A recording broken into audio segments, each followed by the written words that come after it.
जय श्री राम, जय सीताराम। आप सुने राम कथा रस वाहिनी का अध्याय 14। वन में। जय श्री राम। दशरथ ने कहा, सुमंत मेरे राम और अपने निश्चय से अधिक रहने वाले महान व्यक्ति हैं। वह अब वापस न आएंगे। उनके द्वारा किए गए संकल्प को ना तो कोई रोक सकता है और ना ही उसे कोई समाप्त करवाया जा सकता है। उसमें परिवर्तन करने हेतु हमारे प्रयासों का कोई फल ना होगा तथा इस प्रकार का प्रयत्न कर हम लोग उनकी को कष्ट पहुंचाएंगे। इसके अतिरिक्त राम एवं अत्यंत सत्य प्रिय व्यक्ति है, इसीलिए विलंब ना करो, क्योंकि यदि रथ को तैयार कराने में किंचित भी समय व्यतीत हो जाता है तो फिर तुम उन्हें नहीं पा सकोगे। मेरी जनता राम को अयोध्या के राज्य मार्गों पर चलते हुए नहीं देख सकती है। दृश्य उनके लिए असह्य हो जाएगा। अतः जाओ जाओ, शीघ्रता करो। सम्राट ने शीघ्रता पूर्वक सुमंत को ये शब्द कहकर बाहर भेज दिया। तुम खाद्य पदार्थों से भरे हुए कुछ बड़े बड़े पात्र अपने साथ रथ में ले जाओ तथा कुछ हथियार भी ले जाओ। उनको दे दो। सुमंत, मैं तुम्हें यह बताना भूल ही गया कि तुम जाकर राम को दृढ़ता से समझाने का भरसक प्रयास करना और साथ में उनसे यह भी कहना कि मैंने ही तुमसे सीता के अयोध्या वापस लौट जाने का निर्देश देने की प्रार्थना की है। तुम उनको अपने साथ रथ में बिठाकर कुछ दूरी तक वन की ओर ले जाना। तुम वन में उन लोगों के साथ ही रहना, क्योंकि यदि सीता वन के रहस्य देखकर डर जाती है और जैसे ही तुम्हें इसकी जानकारी होती है उसी क्षण तुम राम की आज्ञा प्राप्त करने के लिए प्रयत्न करना तथा मिथिला की सुकुमार राजकुमारी सीता से अयोध्या वापस चलने के लिए प्रार्थना करना तथा यह बात उसके हृदय में एक बिठाने की पूरी चेष्टा करना कि यह मेरी इच्छा है। उसको यह बताना कि यदि वह अयोध्या में ठहरने के लिए सहमत नहीं हो सकती तो सम्राट उसे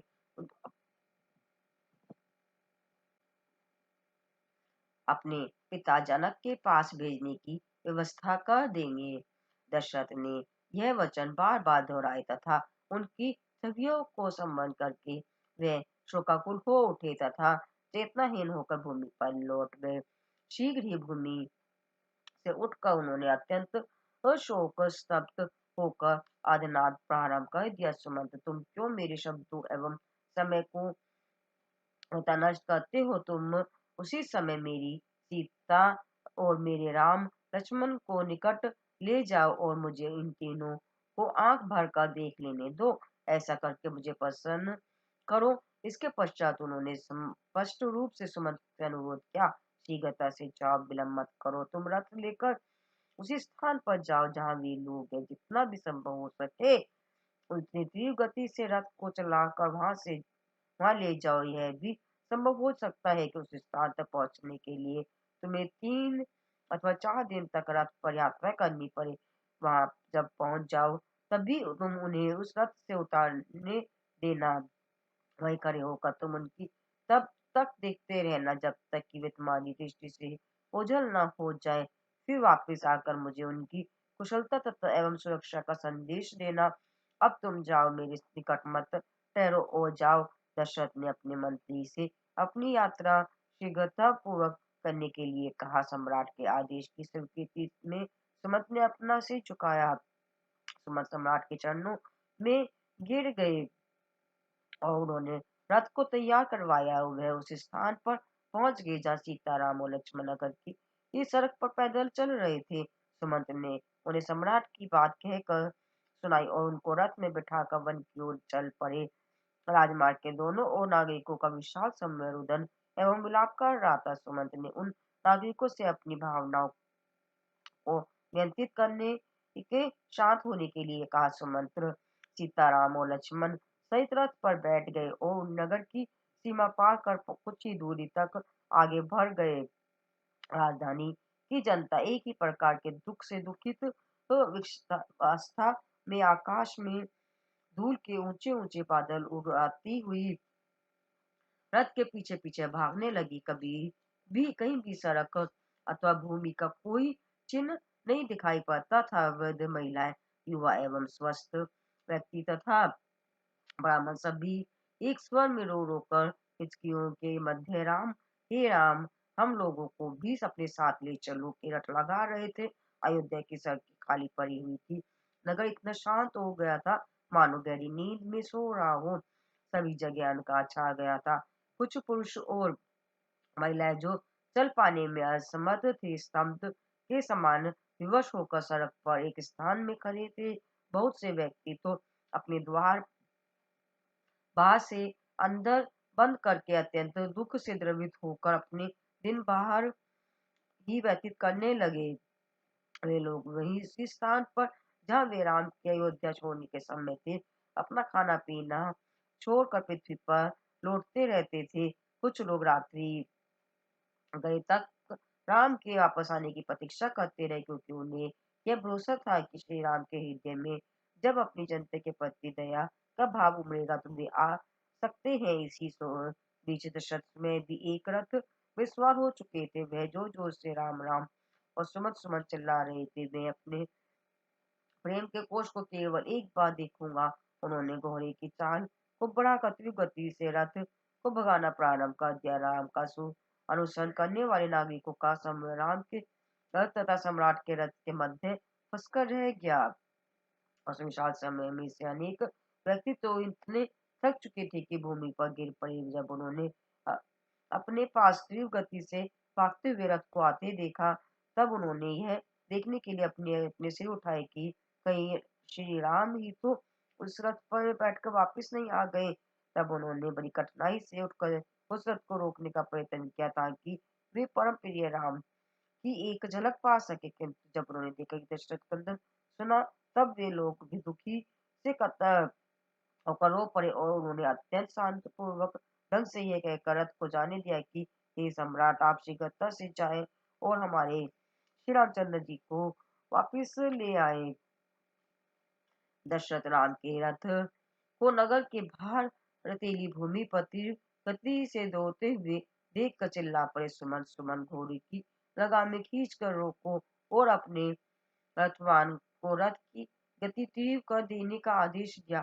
सुमंत ने अपनी दृष्टि को पीछे घुमाकर अपने रथ का अनुसरण करने वाले रथ को पहचान लिया और उन्होंने राम से कहा, रामचंद्र जी, पिता दशरथ हमारे पीछे ये वाले रथ में है। मेरे विचार से हमारे लिए सर्वोत्तम होगा कि हम लोग कुछ क्षणों के लिए रुक जाए तथा यह देखे कि उनका आदेश क्या है। राम ने नागरिकों के विशाल जन समुदाय को अपने पीछे आते देखा तथा यह भी देखा कि दशरथ को लिए हुए रथ बड़ी ही तीव्र गति से उनकी ओर बढ़ रहा है। उनको यह मालूम था कि अब यदि वह रुक गए तो वे लोग चारों ओर से उन्हें घेर कर अत्यंत दुख के भार से द्रवित हो उठेंगे। वे लोग जो थक कर सड़क के दोनों ओर बैठे हुए थे एक नई आशा से प्रेरित हो खड़े होकर भागे थे। अतः उनके लिए यह केवल एक निश्चितता होगी कि वह किसी भी लाभ के बिना उन लोगों की ओर कष्ट पहुंचाए। इससे उनके अपने विचारों के पूर्ण होने में भी बाधा पड़ेगी। यदि जनता की यह भी दशरथ का अर्धनाक सुनेगी तो उसकी दृष्टि में उनका स्थान गिर जाएगा। अपने मस्तिष्क में इन सभी विचारों को तोड़कर उन्होंने अपने हे अथवा सुमंत से कहा, रथ को रोकने की कोई आवश्यकता नहीं है। उन्होंने सुमंत से रथ की ओर भी तीव्र गति से चलाने के लिए कहा। इस प्रकार सुमन ने हाथ जोड़कर कहा, राम, मुझे केवल 4 दिनों तक ही आपके साथ रहने का आदेश हुआ है। इस अवधि के पश्चात मुझे अयोध्या को लौट जाना है। क्या ऐसा नहीं है? महाराज दशरथ द्वारा आदेश दिए जाने पर भी रथ को न रोकने के लिए वे मुझे बहुत फटकारेंगे। तब मैं उनको क्या उत्तर दे पाऊंगा? कृपया आप 14 वर्षों के वनवास की अवधि में मुझे अपने साथ वन में ही रखें। मैं अपने को धन्य मानूंगा यदि मुझे आप अपने साथ वन में ही रहने की अनुमति दे दे।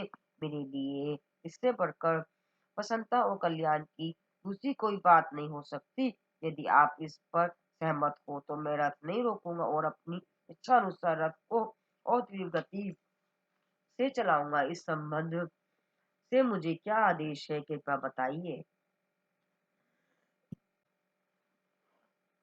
राम ने सुमंत्र द्वारा उपस्थित की गई समस्या तथा उसके प्रभाव के संबंध में विचारा।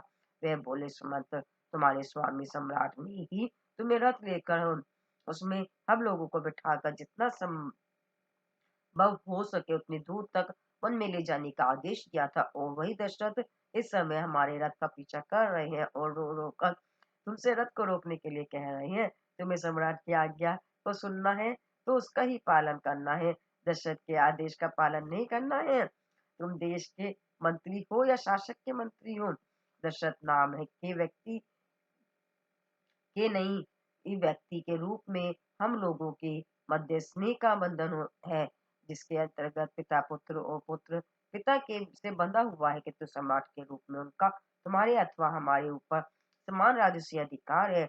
उनके प्रति तुम्हारी और मेरी निष्ठा समान है। तुम्हें अपना कर्तव्य पालन करना है।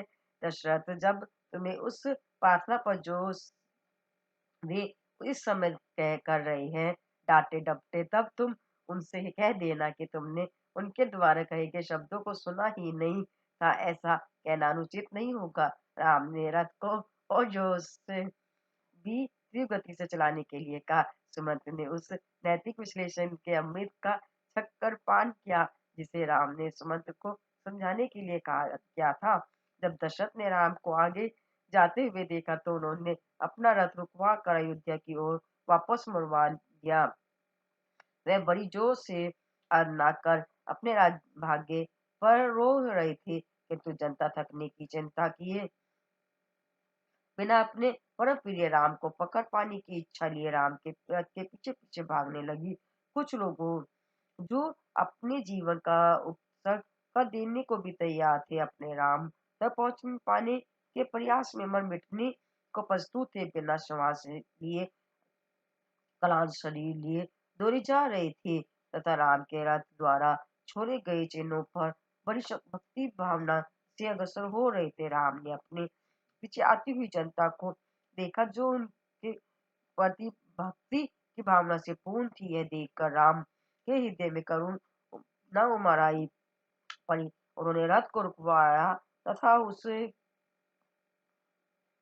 उन लोगों से बड़ी मधुर एवं मृदु वाणी में बोले, जिसका उन लोगों के हृदय पर प्रभाव पड़ा। उन्होंने स्थिति के विभिन्न नैतिक पहलुओं पर उनसे चर्चा की और उन लोगों से अयोध्या को लौट जाने के लिए कहा। उन लोगों ने उत्तर दिया कि उनके लिए राम का वियोग अत्यंत कष्टदायी होगा। वे राम से बिन अयोध्या में एक क्षण भी नहीं रह सकते।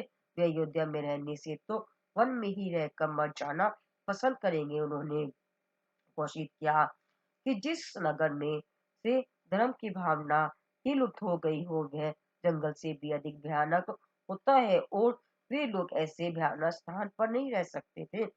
वह घन वन जहाँ आप रहेंगे वही हमारे लिए अयोध्या है। उन्होंने कहा, आप हमारी थकावट तथा कष्टों की भी चिंता न करें। आपने जैसा भी संकल्प किया है उसी के अनुसार अपनी प्रतिज्ञा का पालन करें। हम लोग भी अपनी प्रतिज्ञा का पालन करेंगे। आपने अपने पिता के वचनों को पुनीत कर्तव्य के रूप में पूर्ण करने का निर्णय लिया है, तो हम लोगों ने भी अपने अपने हृदयों में आत्मा रूप राम अपने स्वामी तथा उस सत्ता की जिसके प्रति हमारी निष्ठा है की इच्छा को पावन कर्तव्य के रूप में पालन करने का दृढ़ से निश्चय किया है। हम अपने संकल्प पर अडिग रहेंगे। हम वापस नहीं जाएंगे। अब तो केवल मृत्यु ही हमें अपने पद से हटा सकती है। यह उन लोगों ने रोका तथा निराशा के आंसुओं से पलवित होकर घोषित किया। प्रेम तथा निष्ठा से भरे हुए इन वचनों को सुनकर राम का करुणापूर्ण हृदय द्रवित हो गया। सीता के आंसू की धारा बहने लगी। राज्य की जनता के हृदयों से ये उन्नति हुई भावना भक्ति भावना को देखकर जब लक्ष्मण को सौतेली माँ के केकी का विचार आया, जिनके हृदय में राम के प्रति इस प्रकार की भावना का अंश मात्र भी नहीं था, तो उनके नेत्र क्रोध से लाल हो गए तथा उनकी वाणी भावावेग के कारण रुक गई। वे अत्यंत दुखी होकर भूमि पर बैठ गए। राम ने अनुभव किया कि किसी प्रकार प्रजा को समझा बुझा कर अपने अपने घर वापस लौट जाने के लिए तैयार कर लेना ही सर्वोत्तम होगा।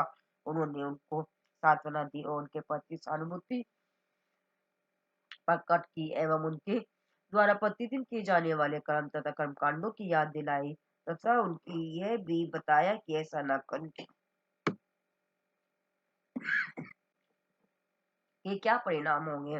उन्होंने वन जीवन के कष्टों के बारे में उनको अवगत कराया। वहां रहने में उनको जो परेशानियां होगी उनका वर्णन किया तथा उनको सतत रूप से कर्म कांडों को रोक करने की सलाह दी। वनवास की अवधि बिना बाधा के शीघ्रता से कुशलता पूर्वक व्यतीत हो जाएगी। इस प्रकार उनके द्वारा इतना सहयोग प्राप्त हो जाने से भी अपनी वनवास की अवधि शांतिपूर्वक तथा प्रसन्नता से व्यतीत कर सकेंगे देंगे और कुछ समय पर अयोध्या लौट सकेंगे। वहां पर उपस्थित ब्राह्मण ने युवक इन तर्कों से सहमत ना थे। राम ने उन्हें समझाया कि आपके लिए अपने वृद्ध माता पिता को अपनी भक्ति से वंचित रखना उपयुक्त ना होगा तथा उन्हें आपका अभाव खलेगा। उन्हें इस प्रकार असहाय तथा अकेला छोड़ देना अनुचित होगा।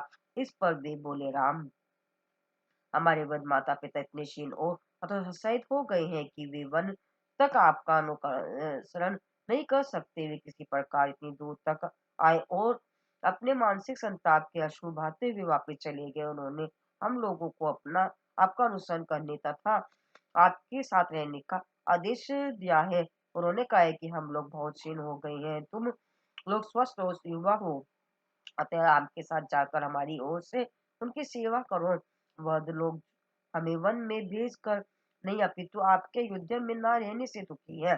अतः वे इतना सोचकर ही प्रसन्न होंगे कि उनके पुत्र राम के साथ है, जो सौभाग्य उनको न मिल पाया। कम से कम उन वृद्ध जनों को प्रसन्न करने के लिए ही आप हमें अपने साथ ले चले। इस प्रकार अनुरोध करके वे श्री राम के ये चरणों में गिरकर रुदन करने लगे। राम स्नेह और सम्मान की इस हार्दिक अभिव्यक्ति को देख कर अवाक रह गए। इन युवकों की त्याग भावना को देखकर वह रोमांचित हो उठे जी जो उन्हें अपने द्वारा सिंहासन का त्याग किए जाने से ये भी महान प्रतीत हुई। राम को गर्मशीत प्रसन्नता हुई कि राज्य की ये प्रजा त्याग में उनसे आगे थी। इस प्रकार उन्हें विनय अभी चल ही रहा था कि पृथ्वी पर अंधकार छा गया था। राम ने उन लोगों से रात्रि में वापस लौटने के बजाय भोजन व विश्राम करने को कहा।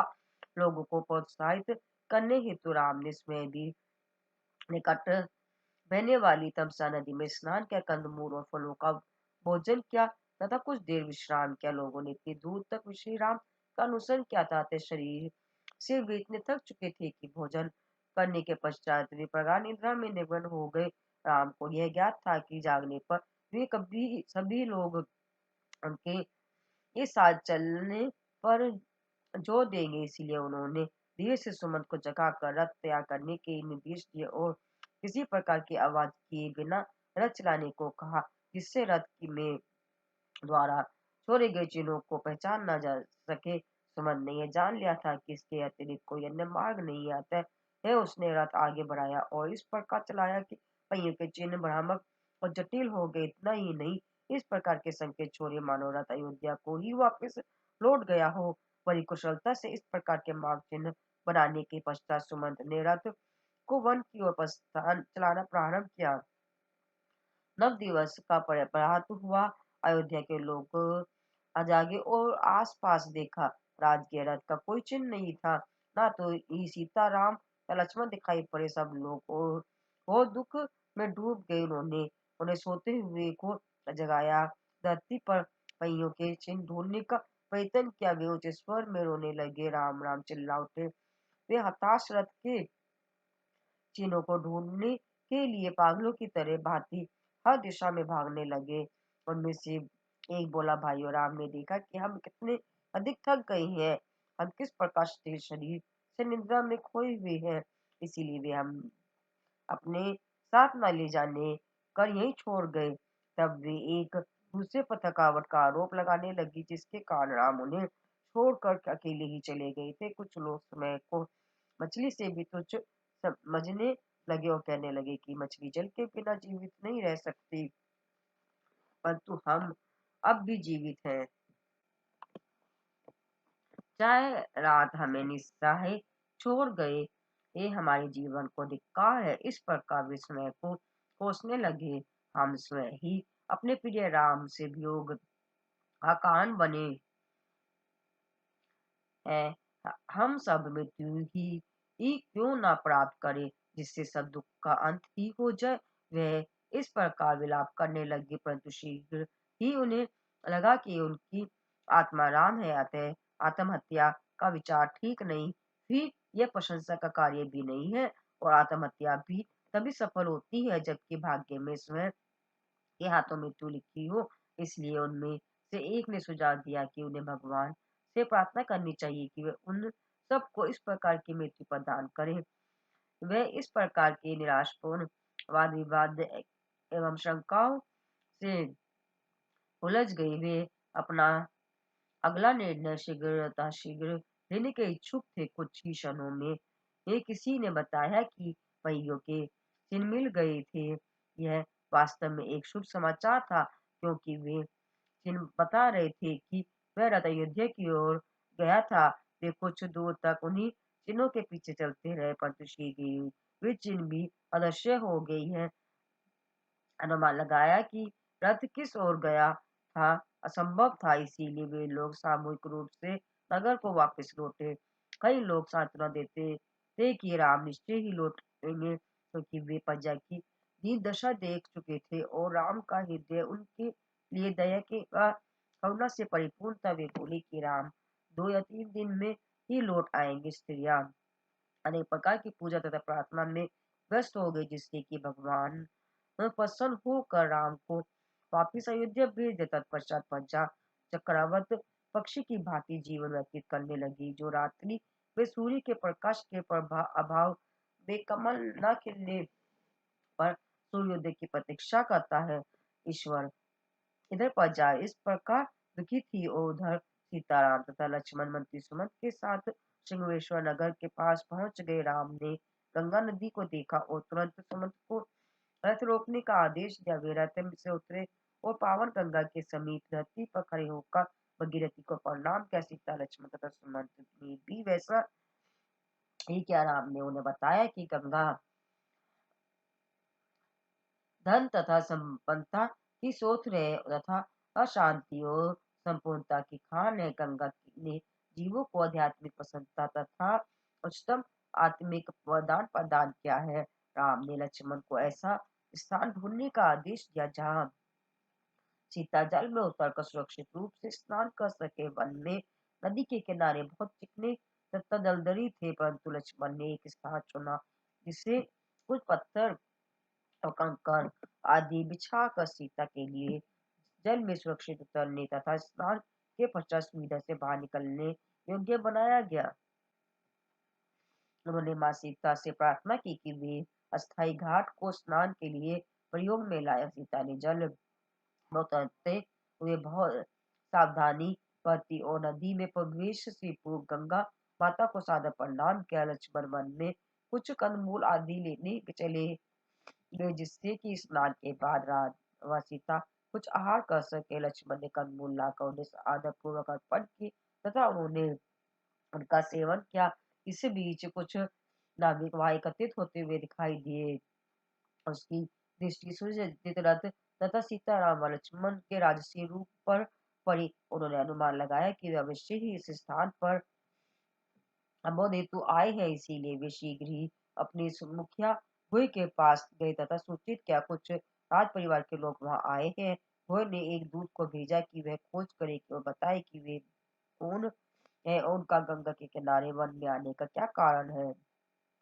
वह ये सूचना लेकर लौटा कि वे राजा दशरथ के पुत्रों के अतिरिक्त अन्य कोई नहीं थे तथा उनके साथ रानी सीता ही थी और उनके साथ मंत्री सुमंत भी थे। गुरु ने सोचा कि इन अमूल्य तथा महान प्रसन्नता के क्षणों का अकेले ही आनंद नहीं लेना चाहिए। अतः उसने अपने संबंधियों मित्रों तथा अन्य परिचितों को बताया कि महान युवराज राम अपने भाई तथा पत्नी के साथ गंगा पधारे हैं।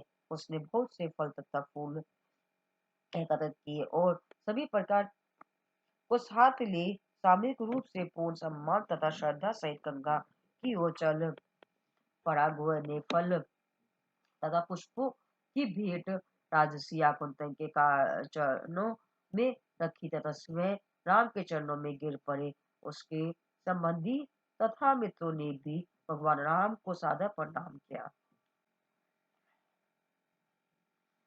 उस प्रसन्नता का सबने अनुभव किया। राम ने घोड़े को अपने पास बुलाया, उसकी कुशलता पूछी तथा यह भी पूछा कि क्या वह शांतिपूर्वक निश्चिंत रह सक रहे थे।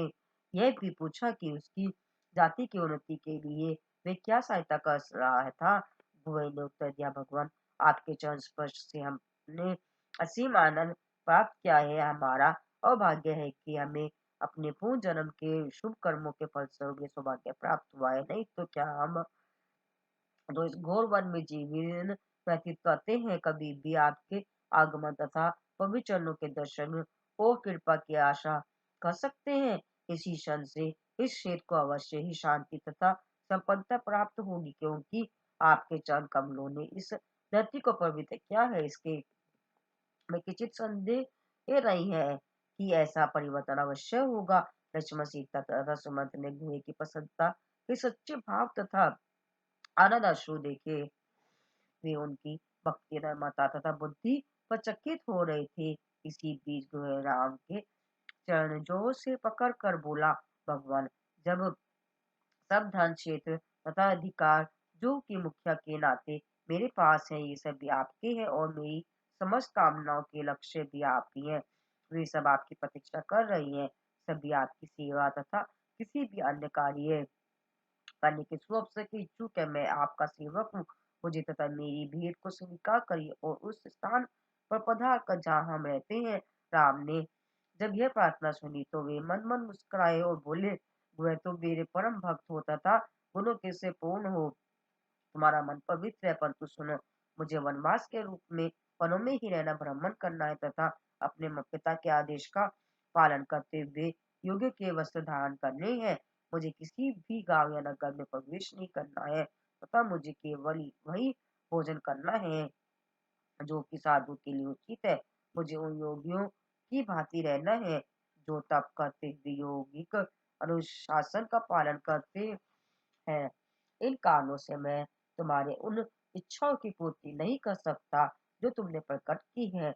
यह शब्द सुनकर हुए दुख में डूब गया। वे वह विशाल जन समूह जो श्रृंगेश्वर नगर में वहां आया था, राम, सीता और लक्ष्मण के दैविक आनंद की चर्चा करने लगा। एक ने कहा कि ऐसे सुंदर भाइयों तथा देवी स्त्री के माता पिता ने किस प्रकार उन्हें वनवास दिया, उनके जिहाए वनवास का शब्द कैसे उच्चारण कर सकी होंगी। इस पर दूसरे ने डांटा, मुख चुप रहो, उन माता पिता ने वास्तव में वही किया जो उचित था। यदि वे ऐसे शब्द ना बोलते तो हम इन दैविक आकृति के दर्शन की प्यास से कैसे बुझाते। आज हमारे चक्षु ऐसे दुर्लभ उत्सव का आनंद ले रही है। इस कथन ने बहुतों को प्रसन्नता तथा सांत्वना दी। निषाद कुटुंब के लोगों जो इस समय में सम्मिलित थे आपस में उन राजसी आगंतुकों के प्रति भक्ति तथा श्रद्धा के शब्द बोलने लगे। वे सीता के नमन तथा मधुर स्वभाव की, उनकी सुंदर तथा राम और लक्ष्मण की प्रशंसा कर रहे थे। वह सोच तथा दुख में डूबा था कि उसने निषाद की राजधानी, जिसका कि वह मुखिया था, राम के स्वागत का अवसर खो दिया था। उसने सोचा कि यदि राम एक बार उस गांव को देख ही ले या एक बार उनकी आंख के वहां दृष्टि ही डाल दे तो यह उसकी उन्नति तथा शांति का वरदान होगा। इसीलिए उसने प्रार्थना की कि राम एक विशाल सुंदर से सुप वृक्ष की ओर चले और जो गांव के समीप था। वह जानता था कि राम के चक्षु उस स्थान से नगर पर अवश्य पड़ेंगे। वह इस विचार का प्रसन्न था कि राम भी उस गांव को दूर से देखकर प्रसन्न हुए। उन्होंने निषादों को अपने चरण स्पर्श की आज्ञा दी तथा अपने घरों को लौटने का आदेश दिया, क्योंकि रात्रि होने वाली थी। राम ने संध्या आदि की। इस बीच गोयल ने कौशल घास तथा पत्ते एकत्रित किए और नरम बिछौने बना दिए। उसने अपने साथियों से वन से ताजा तथा स्वादिष्ट फल पत्तों में लपेट कर लाने को कहा, ताकि वे आदरणीय अतिथियों को भेंट किए जाए। सीता, राम, लक्ष्मण और तथा सुमंत ने आहार किया तथा विश्राम करने लगे। सीता घास के नरम बिछौने पर सोई, लक्ष्मण राम के चरणों में बैठ गए और चलने की थकावट को धीरे धीरे चरण दबा कर दूर करने लगे। राम ने सोचा कि जब तक वे जागते रहेंगे, लक्ष्मण निरंतर ऐसा करते रहेंगे। लक्ष्मण को भी विश्राम का अवसर देने हेतु उन्होंने गहरी निद्रा में सोने का विनय किया। इस पर लक्ष्मण चिंतित हुए कि कहीं चरण दबाने से राम की नींद में न भंग हो जाए, इसीलिए वे चुपचाप थोड़ी दूर हट गए। वहां वह एक योद्धा की भांति इस प्रकार बैठे से ताकि वह भली भांति चारों ओर से देख सके और जंगली जानवर या राक्षस अथवा प्रेतात्माओं से रात की नींद में बाधा ना पड़े।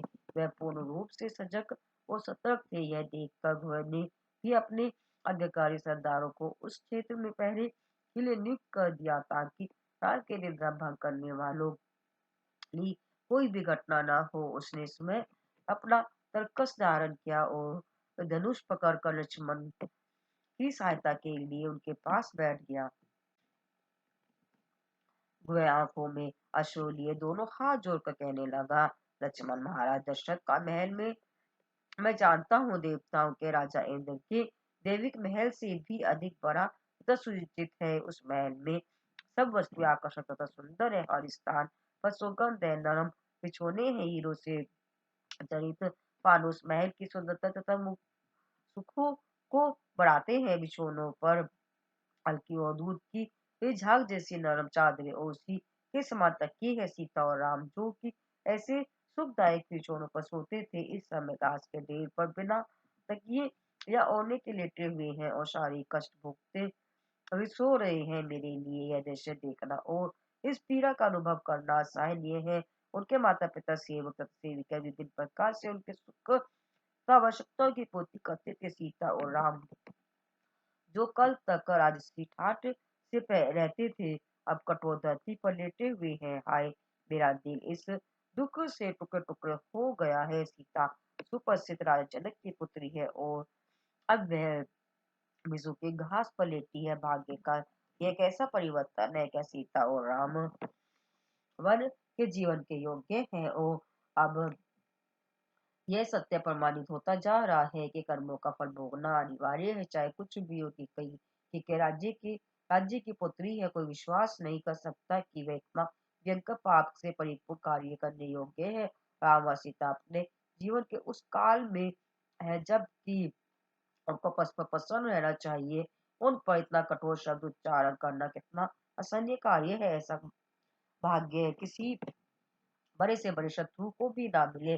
रानी की कई ने यह प्रमाणित कर दिया कि वह स्वयं एवं कुल्हाड़ी है जो कि सूर्यवंशी की वृक्ष की जड़ों को काट देगी। उनकी इस बात में भावना ने समस्त संसार को दुख में बना दिया है। चाहे मेरी ये फटी फटी आंखों के भाग्य में यह असहनीय दृश्य देखना लिखा है। मैंने कौन सा इतना बड़ा पाप किया जिसके फलस्वरूप मुझे ये सब देखने का दंड मिला? किसके सुख में जीवन ने सभी कभी मेरे अंतःकरण में जलन पैदा की होगी कि मुझे अपने प्रिय राम को इस दुखद दशा में देखना पड़ रहा है। वह इसी प्रकार पश्चाताप करता रहा। दुखी की उमड़ती हुई लहरों पर नियंत्रण न रखकर उसने अपना मुंह बंद कर लिया और गहरे दुख में डूबा से झुका बैठ गया।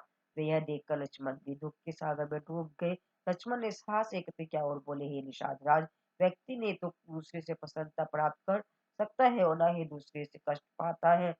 वह किसी दूसरे के द्वारा सौभाग्य या दुर्भाग्य प्राप्त नहीं कर सकता।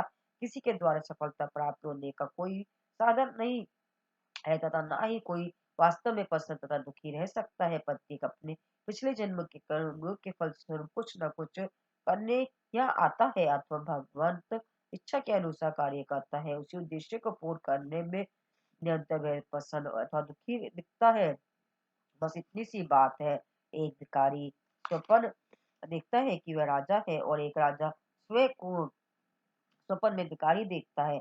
जब वे निद्रा से जागते हैं तो पता चलता है कि वह प्रसन्न था तथा दुख केवल स्वप्न था, असत्य था तथा अस्थायी था। इसी प्रकार यह संसार एक स्वप्न मात्र है, असत्य तथा मायावी है, यह मिथ्या है। तुम दुखी हो क्योंकि राम इस दशा में है, परंतु राम दुख तथा सुख से दूर है। जो लोग उन्हें अपने अनुभव के अनुसार किसी प्रकार के दुख अथवा सुख से प्रेरित हो कर उन्हें के दर्शन करते हैं, उन्हें यह वे प्रसन्न या दुखी दिखते हैं। राम में जो दुख अथवा सुख तुम देखते हो वह तुम्हारी ही मस्तिष्क की छाया है। यह सुनकर हुए कि कुछ सांत्वना हुई और तथा के उसकी ने केकई के प्रति कुछ क्षण पहले जो क्रोध प्रकट किया था वह त्याग दिया। उसने समझ लिया कि किसी को दोष देना तथा आरोप लगाना उचित नहीं है। समस्त जीव मोह की निद्रा में लीन है। वे भिन्न भिन्न प्रकार के स्वप्न देखते रहते हैं। इस प्रकार जीव तो जीवन रूपी रात्रि व्यतीत करता है। केवल इंद्रियों पर ही विजय पा लेने वाले व्यक्ति योगी हैं। ऐसी रात्रि में जागृत रहते और स्वप्नों से आकर्षित नहीं होते। उन्हें संसार तथा सांसारिक वस्तुओं से कोई रुचि नहीं होती है। वह सभी ही वासना युक्त इच्छाओं तथा उलझनों से दूर रहते हैं। जब तक यह स्थिति प्राप्त नहीं होती, जब तब तक मनुष्य अपने आप को जागृत नहीं कर सकते। जब ज्ञान प्राप्त हो जाता है तथा वास्तविकता को पहचान लिया जाता है, तभी माया का बंधन टूटता है और राम के पवित्र चरणों में प्रेम उत्पन्न होता है। वे के विचार इसी दिशा में भ्रमण करते रहे तथा इससे ये उसे साहस और सुख का आश्रय आभास हुआ। शेष रात्रि हुए तथा लक्ष्मण ने परस्पर राम की अलौकिक शक्ति तथा उसकी महिमा के विषय में वार्तालाप करते व्यतीत किए। प्रातः का समय हो गया। उनमें से एक तो जहाँ राम सो रहे थे वहाँ रक्षक रूप में खड़ा रहा तथा दूसरा सेनानी में से निवृत्त हो आया। शीघ्र ही राम ने अपने हाथ पैर हिलाए, अपनी आंखों की मला तथा बैठ कर चारों ओर दिशाओं में देखा और उन्हें सीता को जगाया और दोनों गंगा की ओर अग्रसर हुए। स्नान तथा संध्या आदि करने के पश्चात वे वहां लौटे जहाँ घोर तथा लक्ष्मण थे। राम ने लक्ष्मण को वर के कुछ दूध लाने का आदेश किया। लक्ष्मण बिना संकोच वन में चल दिए तथा घोड़े थोड़े ही समय पश्चात पत्तों का एक दोना दूध से भरकर ले आए। राम ने वह दूध अपने सिर के केशों में लगाया और वह तुरंत जटाओं में परिवर्तित हो गए, जैसे कि साधुओं के होते हैं। यह दृश्य देख कर सुमंत सिसकियां लेकर रोने लगे। जो सिर मनियों से सुलझे मुकुट का अधिकारी था, अब वह जटाओं का बोझ उठा रहा था। वे विलाप करने लगे कि विधाता ने उनकी आंखों को ऐसा करुण दृश्य दिखाना था। उनका हृदय दुख की पीड़ा से तड़प उठा। सुमन कह उठे, मैं अब इससे अधिक आपके साथ वन में नहीं रह सकता। यह सब असंभव हो पाया है। मैंने राजा की आज्ञा का पालन किया है। भाग्य आपके साथ मेरे रहने की अवधि को कम कर रहा है। उनकी आज्ञा थी कि मैं आपको रथ में किसी पवित्र नदी के किनारे तक पहुंचा दूं और लौट आऊं। आपको यह सत्य बताना भी मेरा कर्तव्य है। अब आदेश दे कि मैं क्या करूं। सुमंत राम के सम्मुख नतमस्तक हो दुख के में ग्रस्त आंखों से अश्रुधारा बहाते हुए हाथ जोड़कर खड़े थे। राम ने कहा, दुखी मत हो, राजा की आज्ञा का पालन करना तुम्हारा कर्तव्य है। मैं बहुत प्रसन्न हूँ कि तुमने उनकी आज्ञा का पालन किया। अब मैं उस आज्ञा का पालन करूंगा जो उन्होंने मुझे दी है। मैं उनकी हर आज्ञा बड़े आदर तथा सद्भाव से मानूंगा तथा सुंदर ढंग से उसे निभाऊंगा। अब विलंब मत करो तथा अयोध्या लौट जाओ।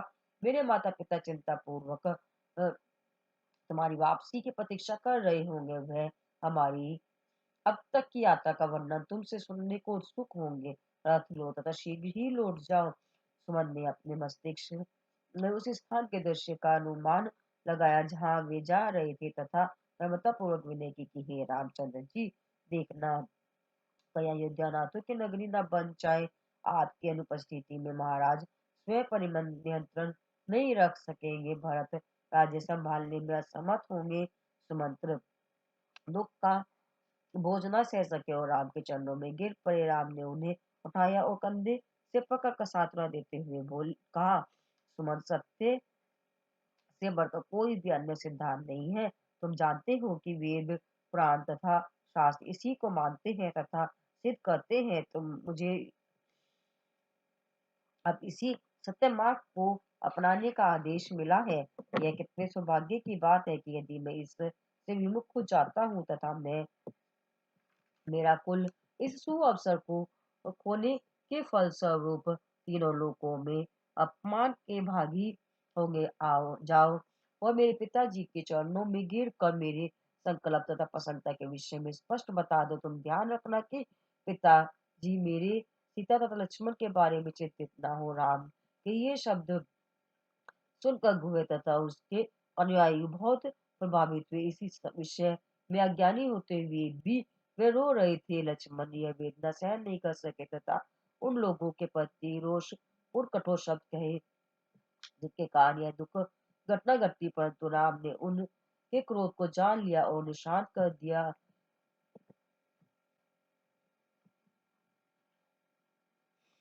फिर वह मंत्री सुमंत की ओर मुड़े और बोले, सुमंत लक्ष्मण अभी किशोर है, उनके शब्दों को महत्व मत दो। यह पिताजी से मत कहना। लक्ष्मण का मन इतना दुखी है क्योंकि वह मुझसे बहुत अधिक प्रेम करते हैं तथा सीता पर आए कष्टों को सहन नहीं कर पा रहे हैं। उन्होंने ऐसे शब्दों का इस शब्द इसलिए प्रयोग किया है क्योंकि उनके विचार उन लोगों के प्रतिकूल है जिन्होंने मुझे मन का वास दिया। स्वभाव से लक्ष्मण गुणों की खान है। तब राम लक्ष्मण के गुणों का वर्णन करने लगे। सुमंत ने सिर उठाया तथा सीता के बारे में विनय कि भगवान जानकी कोमल तथा मधुर स्वभाव की है। वे मन की यात्रा सहन नहीं कर सकेगी। जो उनको अयोध्या लौटने की शिक्षा दो तथा सभी प्रकार से समझाओ कि उनके लिए यही उचित है। वह अयोध्या का जीवन है। वह राज्य की उन्नति की देवी है। यदि वह अयोध्या नहीं जाती है तो वह वहाँ की जनता बिन जल मीन की भांति तड़पेगी। उन्हें लौटना ने दो। यह स्वेच्छा के अनुसार अपनी सास अथवा माता पिता के पास रहे दो। महाराज ने इन्हीं शब्दों से ये संदेश आप तक पहुंचाने के लिए बार बार आग्रह किया था। जब आप 14 वर्ष के पश्चात अयोध्या लौटेंगे तो जानकी की मिथिला से ले आएंगे। जब सुमंत इस प्रकार ग्रह कर रही थी तो राम ने सीता की ओर संकेत किया था कि उनका ध्यान इस याचना तथा निवेदन की ओर आकर्षित हो। जब सुमंत ये सब कह चुके तो राम सीता से बोले, सीता तुमने पिताजी का आदेश सुना, घर जाओ तथा मेरे माता पिता के उस दुख का थोड़ा भाग कम करो जो उन्हें मेरे वियोग से हो रहा है। इन इस वृद्धावस्था में वह वो दुख सहने में असमर्थ है। इसलिए तुम्हारा मंत्री के साथ अयोध्या लौटना आवश्यक है। राम ने अनेक दूसरे कथनों द्वारा भी सीता को पिताजी की बात मानने को प्रेरित किया। सीता ने उत्तर दिया, भगवान आप सर्वव्यापक है। आप हर जीव हर प्रकार के नैतिक कर्तव्य तथा धर्म के बारे में जानते हैं। मुझे ये आपको बताने की आवश्यकता नहीं है कि पर मेरी प्रार्थना भी सुन लीजिए। क्या यह सत्य नहीं है कि परछाई अपनी वस्तु का पीछा करती है? क्या यह उससे दूर रह सकती है? सूर्य की किरणें सूर्य से भिन्न नहीं रह सकती। चंद्रमा का प्रकाश चंद्रमा के बिना नहीं होता। इसी प्रकार यह सीता रूपी परछाई रामचंद्र रूपी चंद्रमा को छोड़कर जीवित नहीं रह सकती। तत्पश्चात वह सुमंत की ओर देखकर बोली, सुमंत आप मेरे लिए पिता तथा ससुर के तुल्य तथा आदरणीय है। आप मेरे शुभ चिंतक है। कृपा इस पर सोचो, मैं अपने भगवान के पवित्र चरणों के अतिरिक्त कोई अन्य स्थान नहीं चाहती। संसार को विदित है कि दूसरे घर से आई है कदापि अपने घर में जन्मे पुत्र से अधिक निकट नहीं हो सकती है। सोचना कि बहू के घर में लौटने से अपने पुत्र के वियोग का दुख वे भूल जाएंगे निरर्थक है। जहां तक मेरे पिता के मान के सुख का विषय है, मैं उन पर का आनंद जन्म से बालपन की अवस्था तक लिया है। अब वह मेरे प्रभु के बिना मेरे लिए सुख किस खास की बात है। अब मेरे लिए उनका अपनाया मार्ग ही सर्वोत्तम है। इसीलिए मुझसे कहे बिना मेरे शब्दों से सहमत हो कर मुझे अयोध्या ले जाने का विचार त्याग दो तथा मुझे भूल जाओ। मेरी आदि शुभकामनाएं तथा प्रणाम मेरे ससुर सास को अर्पण करना था। उन्हें आश्वासन देना कि हमारे विषय में चिंताजनक कोई बात नहीं है। उन्हें बताना कि सीता अयोध्या तथा मिथिला के जीवन से हजारों गुना अधिक पसंद है। मैं अपने हृदय के स्वामी के साथ हूँ, उनके भाई लक्ष्मण जो अयोध्या में सर्वश्रेष्ठ है हमारे संग है। इस प्रकार मैं मनों में यह प्रसन्नता पूर्वक बिना डर चिंता तथा मन को पीड़ा के व्यतीत कर रही हूँ। उन्हें ये बताना कि मैं यात्रा की कठिनाइयों उसे लेश मात्र भी स्थिर नहीं हूँ। उन्हें कहना कि मैं तो प्रसन्न हूँ तथा इसे सौभाग्य का अवसर समझती हूँ। यह सुनकर सुमन दुख तथा प्रसन्नता के भाव से ऐसे डूब गए कि वह सीता के मुख की ओर देख भी ना सके। वे ऐसे धैर्य ज्ञान युक्त सब सुनने में असमर्थ थे तथा उन्हें सीता से बात करने के लिए शब्द ही नहीं सूझ रहे थे। वे उनके गुणों, उनके प्रभावों तथा दृढ़ता का मनन कर रहे थे कि वे इस अयोध्या के भाग्य पर अफसोस करने लगे जो ऐसे आदर्श तथा पवित्र विचारों वाली स्त्री की उपलब्धि से वंचित हो गई थी। उन्होंने राम को संबोधित करते हुए कहा, राम, इस परिस्थिति में मेरी एक प्रार्थना स्वीकार कीजिए, मुझे भी अपने साथ रखिए तथा हृदयवश मन में अपनी सेवा करने का सुअवसर प्रदान कीजिए। राम ने उत्तर दिया, सुमंत, आप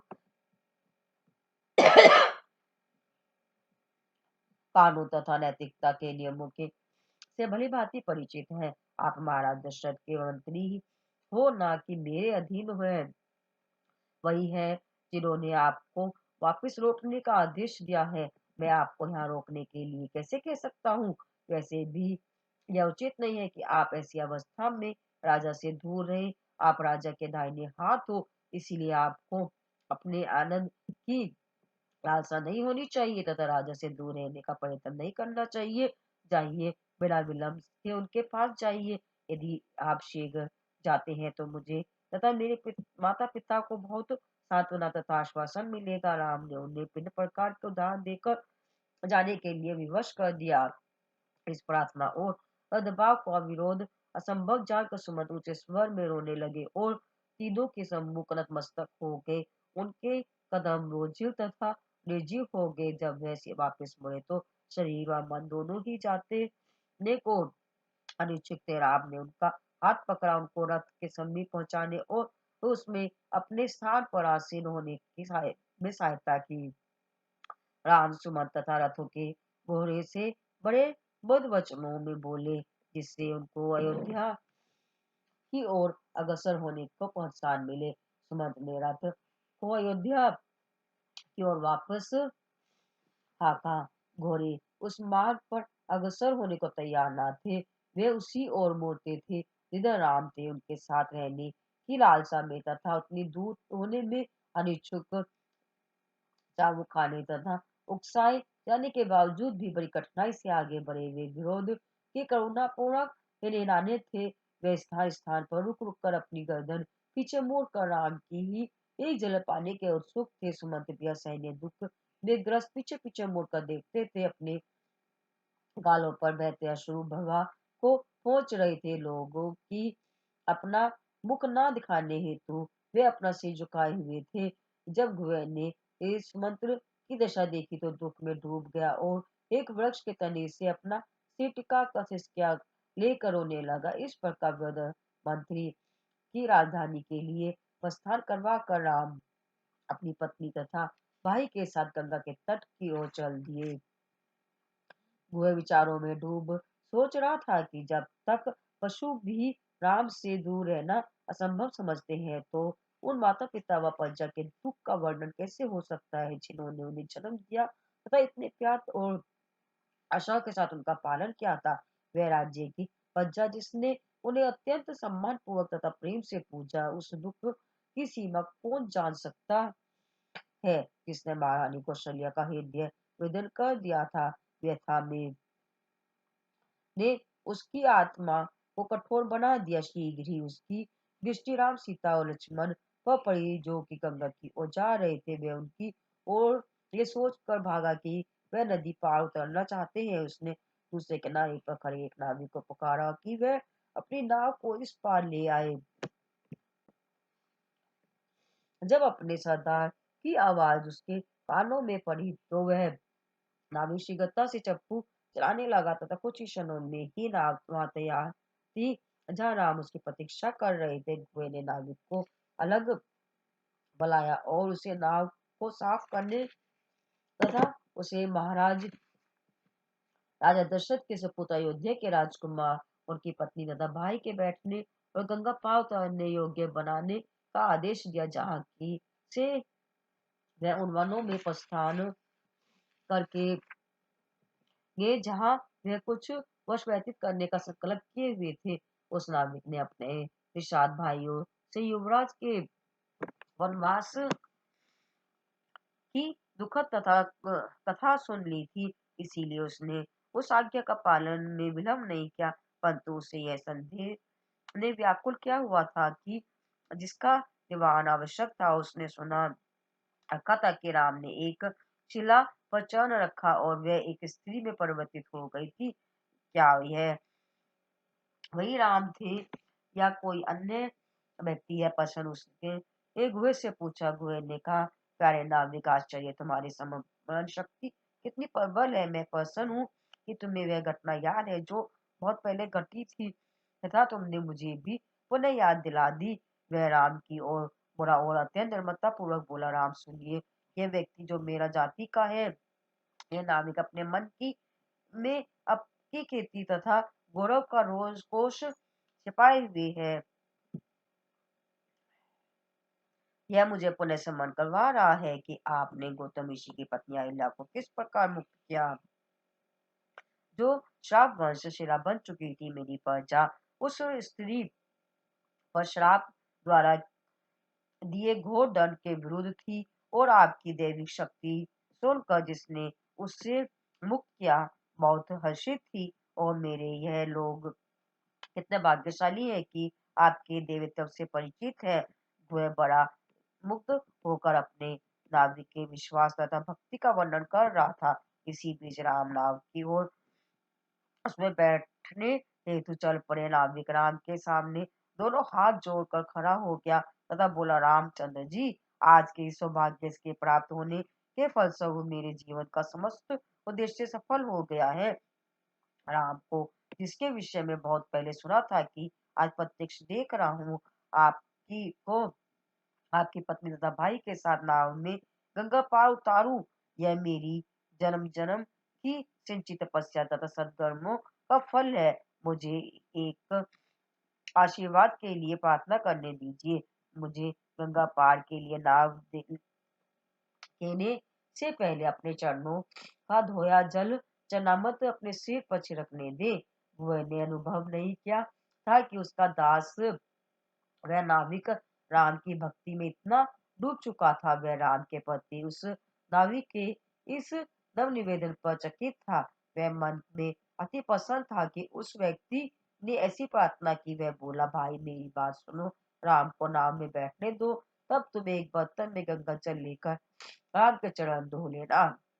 किनारे पर खड़े हुए उनके चरण धोना उचित नहीं है। वह ने उसकी हठ तथा भोलेपन की निंदा की, परंतु नाविक नहीं माना। उसने विनय पूर्वक प्रार्थना की, भगवान, आप अत्यंत धनवान है, मैं अति निर्धन हूँ। मैं लोगों के द्वारा गंगा पार उतारने पर दिए गए भारे को जोड़ कर अपने गृहस्थ जीवन की को चला रहा हूँ। मैं अपनी नित्य पति की कमाई से बड़ी कठिनाई से अपने घर का कार्यभार चला रहा हूँ। यदि मेरे यह कमाई भी मुझसे छिन गई तो मैं कैसे प्रसन्न रह सकता हूँ? इसलिए कृपया मुझे गलत मत समझिए। मुझे नाव में प्रवेश करने से पूर्व अपने चरण धोने की आज्ञा दीजिए। राम नाविक की अद्भुत प्रार्थना का सार समझ गए। वे मुस्कुराए तथा सीता की ओर मुड़कर बोले, क्या तुमने इस नाविक के संदेह पर विचार किया है? वह यह समझने में असमर्थ था कि इसका अभिप्राय क्या था तथा राम क्यों मुस्कुराए। वह अपनी साथी के व्यवहार पर घबरा गया। वे कहने लगा, नाविक, आश्चर्य है, मैं कहीं नहीं समझ पा रहा हूँ कि तुम क्या कह रहे हो। तुम्हारे घर गृहस्थ चलाने के खर्च का राम के वन में प्रवेश करने या वहां रहने हेतु गंगा पार उतारने के आज के कर्तव्य के साथ क्या संबंध है?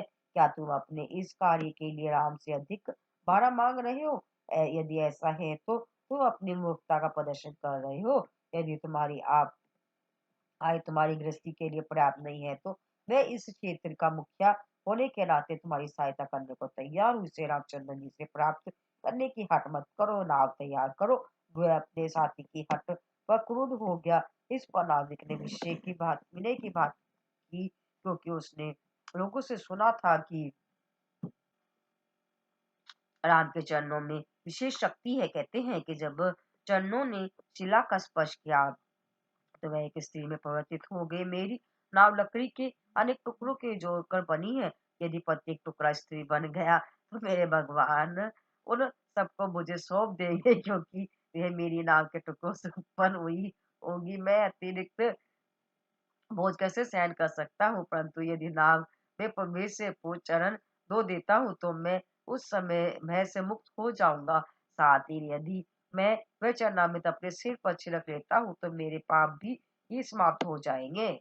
इसलिए कृपया मुझे मेरी इच्छा पूर्ति की आज्ञा दीजिए। वह विचार मग्न हो गया, परंतु राम ने नाविक को समीप बुलाकर और मुख और मुस्कान भरकर बोले, प्रिय बंधु आओ मेरे चरण धो। और उन्होंने अपने चरनावी की हथेली पर रख दिए। उसकी प्रसन्नता का पारावार नहीं था। उसने चरणों को अपनी हथेली में ही रख कर गंगा के पवित्र जल से अत्यंत सावधानी तथा स्नेह पूर्वक धोया। फिर उसने चरणामृत को अपने सिर तथा नाव के सभी भागों पर छिड़का, ताकि उन्हें अद्भुत शक्तियों से सुरक्षित रख सके। वह अपनी योजना की सफलता पर अत्यंत प्रसन्न था। उसने नाव में बैठते हुए राम का हाथ पकड़ा। राम ने सीता का हाथ दृढ़ता से पकड़कर उन्हें नाव में बैठने में सहायता की। उन्होंने अपने समीप एक तख्ते पर लक्ष्मण को बिठाया। वे आपस में नाविक की भक्ति तथा बाल प्रीति के बारे में बातें करने लगे तथा नाव में जल के प्रवाह का आनंद लेने लगे। उन्होंने ग्रह के से विभिन्न विषयों पर वार्तालाप किया तथा समय इस तीव्र गति से बीत गया कि यात्रा का अनुभव किए बिना उस पार पहुंच गए।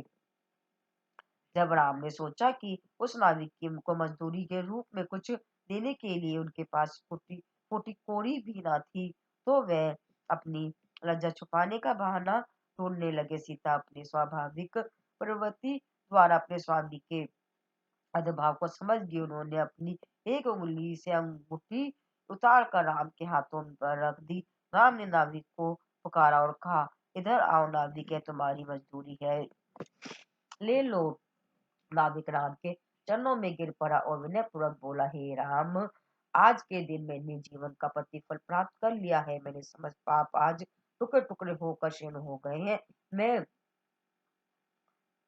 जन्म मरण के चक्कर के भय कर दंड से मुक्त हो गया हूँ। जो वेदना मैंने अनेक जन्मों में सहन की थी उसका फल मुझे प्राप्त हो गया है। मेरे भगवान ने मुझे आशीर्वाद दे दिया है।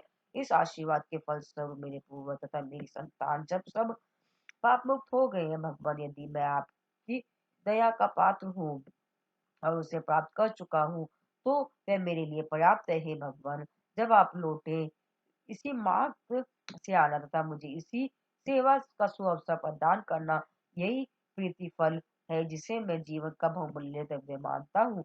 वह धरती पर संस्थान गिर पड़ा तथा राम से प्रार्थना करने लगा। उसकी आंखों से अश्रुधारा बह रही थी। राम तथा लक्ष्मण ने उसे सांत्वना दी तथा उसके अश्वनाद को शांत करने का प्रयत्न किया। उन्होंने उससे यह उपाय स्वीकार करने के लिए आग्रह किया, परंतु नाविक ने यह कहते हुए उसे अस्वीकार किया, यदि मैं आपको एक छोटी सी नदी के पार उतारने का वेतन लेता हूँ तो आप बताइए कि आप मेरे यीशु के वंशों तथा मेरे साथियों को इस विशाल भयानक भव सागर से, जो तीव्र गति से चलने के समय के साथ समस्त जीवों का आहार बनता है, पार करने का कितना भारा प्राप्त करते हो। मैं परम सुख में डूब चुका हूँ कि मुझे यह सुअवसर प्राप्त हुआ है। कृपया अब मुझे और बंधन में ना डालिए तथा इस भाग्यशाली अवसर के लिए मुझे अनायास मिला हुआ मुझे वेतन लेने पर विवश ना कीजिए। यह शब्द राम के मन को भी भा गए। उन्होंने अनुभव किया कि अब उसे अधिक प्रेरणा देना अथवा विवश करना उचित नहीं होगा। राम ने उसे प्रसन्नतापूर्वक आशीर्वाद देकर लौटने की आज्ञा दी। राम तथा लक्ष्मण ने अपने धनुष बाण तट पर कपड़ों पर रखे तथा स्वयं गंगा में स्नान के लिए उतरे। उनके पश्चात सीता भी पवित्र जल में उतरी तथा स्नानोपरांत गंगा की उपासना की तथा प्रतिज्ञा की कि जब वे अपने स्वामी के साथ 14 वर्ष वन में व्यतीत करने के पश्चात प्रसन्नता पूर्वक लौटेगी तो उस वनवास की अवधि समाप्त होने की कृतज्ञता और धन्यवाद स्वरूप यह पवित्र जल अपने मस्तक पर पुनः धारण करेगी। तब राम ने द्विज को समीप बुलाया और कहा कि प्रिय बंधु, मैंने पहले ही अपने स्वार्थ के लिए तुम्हारा बहुत समय ले लिया है। अब तुम्हें अपने नगर अवश्य चले जाना चाहिए। जब उसके कानों में ने ये आदेश सुना तो वह घोर का चेहरा उतर गया, अश्रुओं का प्रवाह उमड़ पड़ा। हाथ जोड़कर उसने प्रार्थना की, राम कृपा मेरे शब्दों की ओर ध्यान दीजिए। मैं आपके साथ वन में कुछ समय तक रहूंगा। मैं आपके साथ वन में कुछ समय तक रहूंगा। मैं वन के सभी मार्गों से परिचित हूँ और आपका उपयोगी सूचना दे सकता हूँ। मैं इस प्रकार आपकी सेवा करने का इच्छुक हूँ। कृपया ना मत कहिए। राम गुहे का स्नेह तथा भक्ति देख कर प्रसन्न हुए तथा उसे अपने साथ ले लिया। कुछ दूर चलकर जब सायंकाल हुआ तो वे एक विशाल वृक्ष की छाया में कुछ समय विश्राम करने के हेतु ठहर गए। गुहे तथा लक्ष्मण उस स्थान को बुहारने तथा साफ करने लगे ताकि उसे राम और सीता के कुछ देर बैठने के योग्य बनाया जा सके। वृक्ष के फल उन दैविक अतिथियों के सेवात नीचे गिरने के उत्सुक हो गए। वह प्रसन्नता तथा उत्तेजना से लाल हो गए। गुहे तथा लक्ष्मण ने फल एकत्रित किए तथा राम और सीता के समक्ष चौड़े पत्ते पर परोस दिए। परंतु राम ने अपने भाई से कहा, लक्ष्मण, क्या हम संध्या पूजन से पूर्व यह फल खा सकते हैं? वह पवित्र प्रयाग के संगम की ओर अग्रसर हुए जो समीप ही थी और दर्शन के पश्चात स्नान किया। नदी से लौटते हुए राम ने उस स्थान के महत्व का वर्णन किया। उन्होंने कहा, त्रिवेणी के संगम पर जल की पवित्रता इतनी प्रबल है कि यह मनुष्य के उन पापों का विनाश कर देती है जो उसकी बुद्धि को मलिन करते हैं। ये तो श्री राम कथा रस वाहिनी का अध्याय 14 वन में। बोलो जय श्री राम, जय सीताराम।